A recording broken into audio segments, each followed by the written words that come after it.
understand now, the police force came about in 1838. That's the first police force that came about. And then there was other police force that took place in Fort New York, Chicago, Cincinnati during 1845, all the way up to 1857. Do you know the commonality in those dates? This was all during slavery. It was never meant to be, as far as a protection for us, that we look for guidance for them to protect us. We only got one life to live. And the first law of nature is self-preservation. We have to preserve our life. That's how we got to look at it, family. We can't be scared. We got to remove fear. See, fear restricts our will. That's what it do. See, we talked about that fear earlier. That's what it do, restrict our will. We know that there was a beginning date for World War I, World War II ended, the Korean War, the war in Vietnam. There has not been an end date for the war against the African community. It's some peaceful resolution if they want it. We're peaceful people. We done survived 400 years.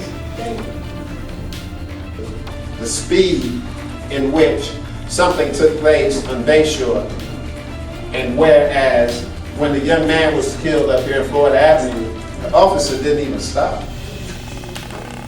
And they had to go right immediate, adjust their story. Norm, get our own communities. And then this leads me to some of those questions. How can we as African Americans encourage more of our nation to actually join the police task force? With more of our nationality in the task force, how can we get them assigned to our communities? Even like right now where we are, how we can get more of our people and then get more of them in our community. So we do have the Officer Friendly that does give a damn because he knows what we go through. A couple more questions, and then I definitely want to hear some responses. Is there any way that we as African Americans could create our own task force? Maybe because we have people that want justice, but they don't want to join the task force who has been having the history of coming from the KKK, coming from the slave catchers, and different things of that sort. So we have some of our people that want to stand up, but they don't want to join the task force exactly. And it's not just you, sir, but we have some that say, hey, whether it came from or not, I'm going to join it to try to do the best I can. I do understand that. But how and if we can create our own task force?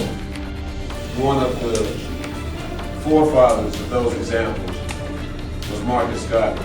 Yes. And along with Marcus Garvey, you had Elijah Muhammad. Yes. So you have brothers who,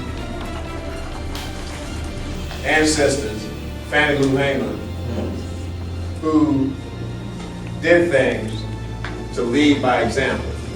So that's one of the examples or a number of examples that's out there.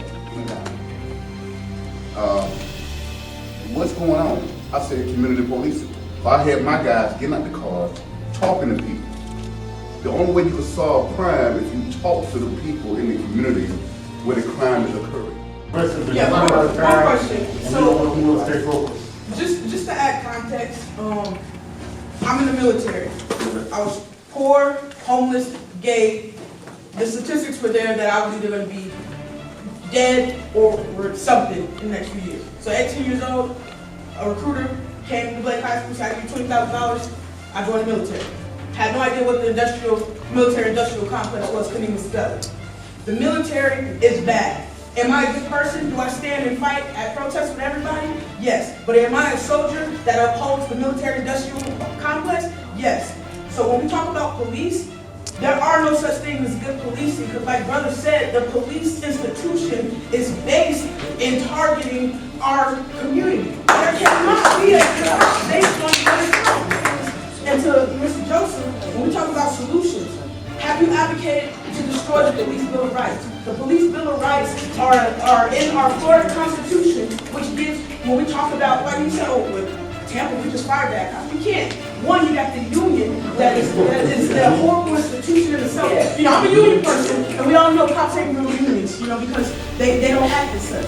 But you have legislation. As a bus driver, if I hit somebody and ran them over, I couldn't go home and say, hey, I'm a bus driver. No, I'm going to jail. But in the Police Bill of Rights, rights. Yes. You know, your employment protects you whether you're at work or off work. These are horrible conditions. When we destroy the police bill of rights, we can go after officers who are put on paid administrative leave. We can go after officers that hit a child and leave him dead in the street and they can concoct the story. So when you say, I'm a good cop and I don't have a dog in this fight, a lot of people might not be following local politics or understand the fight about black and read the DOJ report that said Tampa is a horrible city because Black and White Black happened and still happens. Yes. At the Black Democratic Caucus, Chief Dugan came and said, when Sadie asked him, why are black people being arrested more? He said, because black people commit more crime. That is not a good police chief. And you might say, I ain't got no dog in this fight. That's, everybody got loyalty to something. So have you fought to destroy or challenge the police bill of rights in the state of Florida Constitution? That's my question. Have you fought to destroy the police bill of rights? No. Okay, thank you. And I think that was like a great segue into the comment that I was making, because the truth is actually like, that's a tactic, that's a tool that we need, right? We're talking about protecting our children, and we're talking about the school to prison pipeline, which Pee Wee was a part of. They thought he was a thug. They thought they labeled him this thing, and they didn't care about his life. And that's happening to black and brown children all over Florida right now. You have the Marjorie Stoneman Douglas Act, that now makes it mandatory that you have a school resource officer in every single school and armed personnel, right? So these are people who have guns. Even just here in Hillsborough, there was a kid who was assaulted by a school resource officer. And I also wanted to make a point about as far as like bad cops getting reprimanded, not even far from here, Chamberlain High School. This was back in 2014, a student by the name of Brittany Overstreet, who was just like that one young girl in that video, was body slammed, got concussions, scratches, all sorts of things, and then she was charged with resisting arrest without violence and attempted assault on the officer. Part of the solution is the truth and the reality. And what we call the cops is a lie. We say they're law enforcement. They're enforcing the laws. But they're only enforcing the laws the system chooses to enforce. Because if they were law enforcement, that map of Florida would look different. Because Article 2, Section 6 of the United States Constitution, which I believe you swore to uphold, says that everything south of Lake Okeechobee is the Seminole Nation. And in 1990, the United States Supreme Court said that treaty was valid. So until I see a police officer enforcing that, you don't have the right or the gall to tell me you're law enforcement. Black hat, starter windbreaker, and skinny black jeans with the holes in them, I wore poverty like a fashion statement. Long before it was cool to wear hats with the bent brims and blank t-shirts and jeans with the holes in them. And then suddenly somebody took notice. And now my childhood struggles are worn ironically by people who didn't even understand why it's ironic to begin with. Does that count as hipster? Is this cultural appropriation? Is poverty a culture now? It seems to be a lot cooler now than it was in my day when people kept a sticker on their fitted cap to prove how fresh you were. I never knew my fitted size because at the time snapbacks were much cheaper, but blasphemy at the lunch table churches of my high school condemned me to burns that damned my confidence. One of the biggest lessons I learned in this world was the value of things I can't afford. 3 years ago, I moved into a house that I could afford with 4 battleship roommates, all harboring a passion for changing the world around them. Thus, a concrete rose was born inside of a Seminole Heights neighborhood in Tampa, Florida. Discussion of the truth. You can't take a system that was not designed to educate you and make it be that. You can't take a system that was not designed to protect you and make it that.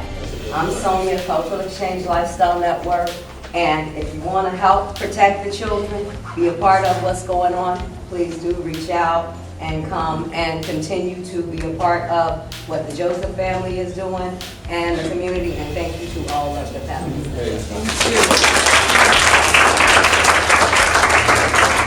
Team Pee Wee! Whose house? Whose house? Whose house? Throw your fires up!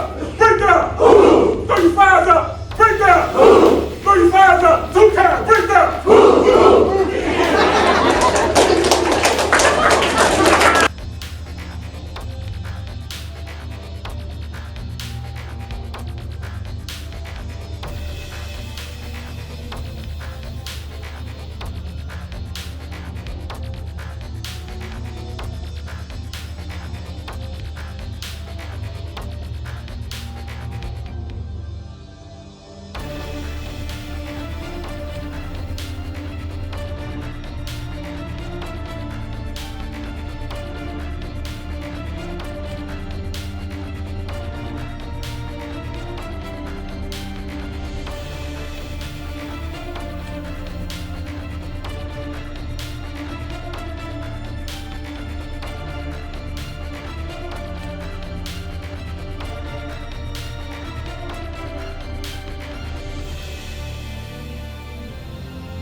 I'm not.